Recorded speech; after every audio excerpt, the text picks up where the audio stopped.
Hello दोस्तों, मैं active Bhardwaj. तो चलिए मैं आज शुरू करता हूँ एक सच्ची घटना पर आधारित हॉरर स्टोरी। और हाँ, अगर आप अपने दोस्त के साथ हैं तो आप एकांत में चले जाइए, और अगर आप अपने रूम में हैं तो अपने रूम की लाइट ऑफ कर लीजिए और अपने कान में एयरफोन्स लगा लीजिए। और मुझे विश्वास है कि यह कहानी आपके रोंगटे खड़े कर देगी। तो चलिए बिना देरी के शुरू करते हैं। खड़ खड़ खड़ खड़ खड़ खड़ ट्रेन द्रुत गति से भागी चली जा रही थी। संध्या काल का समय था।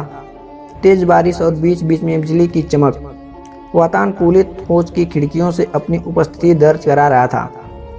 केविन एकांत और यह भयावह मौसम मुझसे जैसे डरपोक आदमी को और डरा रहा था। थोड़ी देर बाद गाड़ी के पहियों की रफ्तार कम हुई और एक मध्यम से स्टेशन पर गाड़ी रुकी। बारिश इतनी तेज थी कि मैं स्टेशन का नाम नहीं पढ़ पा रहा था।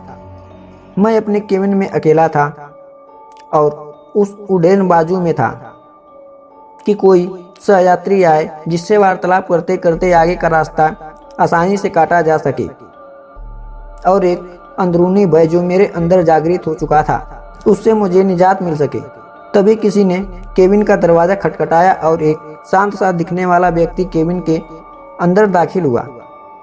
अपना सामान आदि व्यवस्थित करने के बाद वो मेरी तरफ देखकर मुस्कुराया और मेरी तरफ हाथ बढ़ाते हुए अपना परिचय देने लगा। मैं मिस्टर घोष, वो बोला, मैं कोलकाता जा रहा हूँ पुनर्जन्म से संबंधित एक कार्यशाला से भाग लेने के लिए। मैंने उसे बताया कि मैं कानपुर में व्याख्यात के पद पर हूँ और पटना जा रहा हूँ। उसने कुछ खाने का सामान निकाला और मुझसे भी खाने हेतु आग्रह करने लगा, किंतु मैं बहुत ही संसकीय व्यक्ति प्राणी ट्रेन में किसी अजनबी के द्वारा दिए गए खाने को लेने का असंभव था। मेरे लिए मैंने बहुत विनम्रता से उसके आग्रह को ठुकराया। वो भी कम उस्ताद नहीं था। कसकर हंसा और बोला, संशय कर रहे हैं मेरे ऊपर? अभी तो कुछ नहीं देखे आगे होता है क्या। उसके यह शब्द सुनकर मुझे सांप सूंघ गया, किंतु मैंने किसी तरह अपनी घबराहट को छिपाया। कोई स्टेशन आने पर वो उतरता और ट्रेन चलने के बाद किसी दूसरे प्लेटफार्म पे चढ़ जाता, फिर वापस आ जाता। पूछने पर बोलता कि बीच बीच में मैं रेलवे की नौकरी भी कर लेता हूँ। थोड़ी देर बाद मैं और वह विभिन्न विषयों पर चर्चा करने लगा। उसने पुनर्जन्म से संबंधित बातें प्रारंभ की और पुनर्जन्म को अंधविश्वास बताया। थोड़ी देर बाद उसने मुझसे पूछा कि क्या आप भूत प्रेत पर विश्वास करते हैं?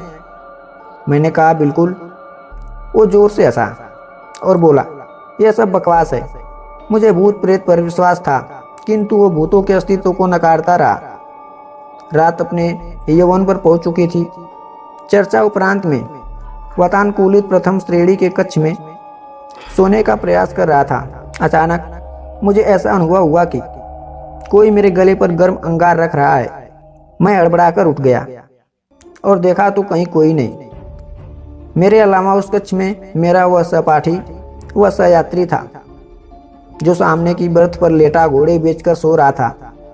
मैं फिर सोने का प्रयास करने लगा।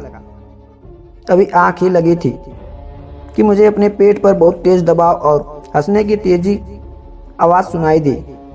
मैं घबराकर उठा तो देखा कि वह सहयात्री बर्थ पर नहीं था।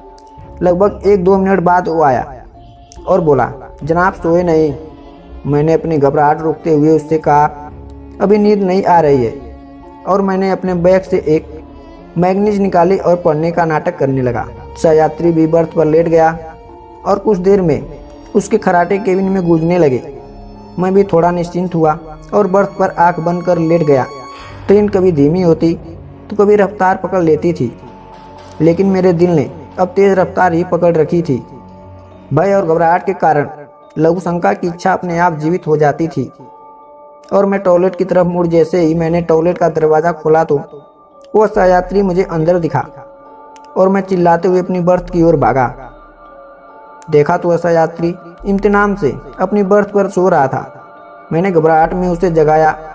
वो बोला, अरे क्या हुआ?